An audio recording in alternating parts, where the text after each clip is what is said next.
Good morning, student. Today we are going to read the chapter The Story of Brooklyn Bridge. This is a story of a creative engineer named John Roebling who was very inspired by with the idea to build a spectacular bridge connecting New York with the Long Island. So let's start the chapter. In the last para of the 19th century, a creative engineer named John Roebling who was inspired by an idea to build a spectacular bridge connecting New York with the Long Island. However, bridge building experts throughout the world thought this was an impossible feat and told Roebling to forget the idea. It just could not be done. It was not practical. It had never been done before. So in first para, we have been told by the author that the story of Brooklyn Bridge took place in 19th century, where a creative engineer named John Roebling, who was very ambitious and had a vision to build a very nice bridge connecting New York with the Long Island. So in the second para, we have been told that John Roebling could not just give up his mind, give up his idea by listening to the building experts. He tried to just convince somebody else who can just give him company to build that bridge. So he tried to just convince his son Washington, and he trusted his father's vision, and he just give all the attempt to his vision. So in third para we have been told that John Roebling and his son Washington just managed to work forward, and they just gave their full support and full excitement, inspiration that was in that was deep in their heart, and they tried to just get along with their idea, and just they hired their crew of construction on January 3, 1870. Let's get to the fourth para.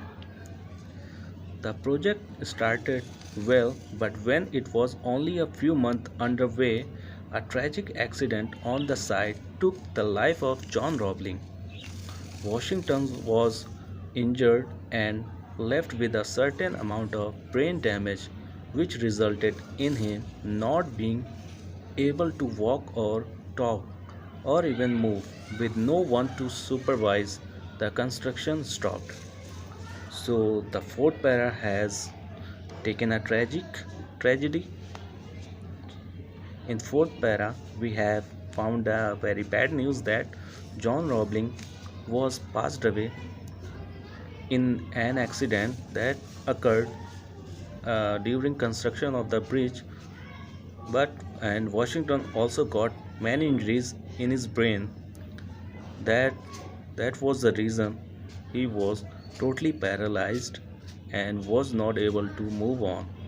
In this para, we have been told that how they were criticized by the experts that the project could not be fulfilled, but they also tried and they have just got this accident. The past negative comments, but Washington, who was totally paralyzed, was on the bed, but he was still alive. Get to the next para. He tried to inspire and pass on his enthusiasm to some of his friends, but they were too daunted by the task.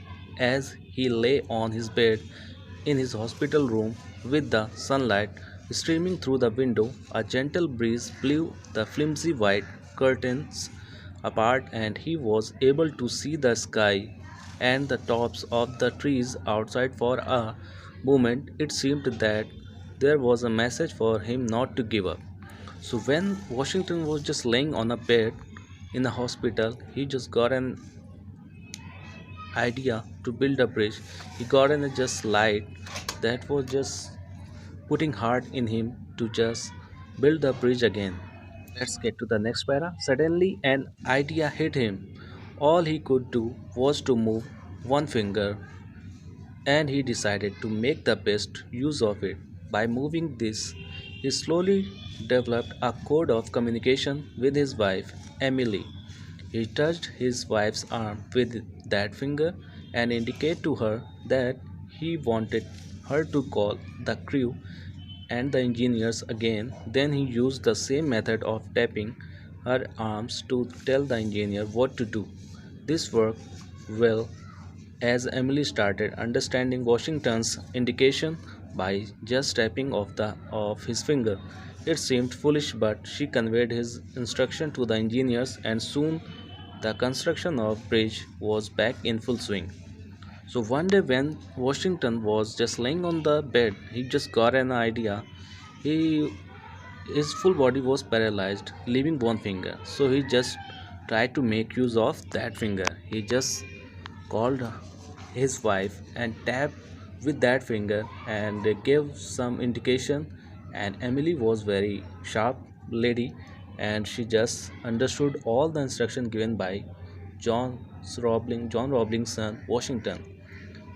And by the indication, Washington's called all the engineers, all the crew, and Emily in- decoded all the instruction of Washington to them, and they started again for the bridge.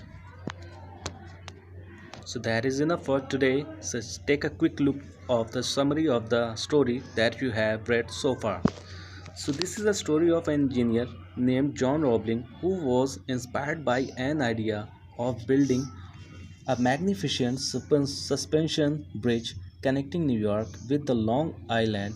He had put forward his idea to the bridge building expert throughout the world, but no one was interested even to think about it further and asked John to forget about it. But John Roebling was not John Roebling was not going to just give up this idea. He tried to convince his son and he did it.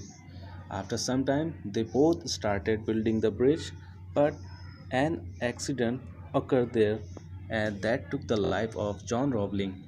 And Washington was injured and left with a certain amount of brain damage, which resulting in him not being able to walk or talk or even move.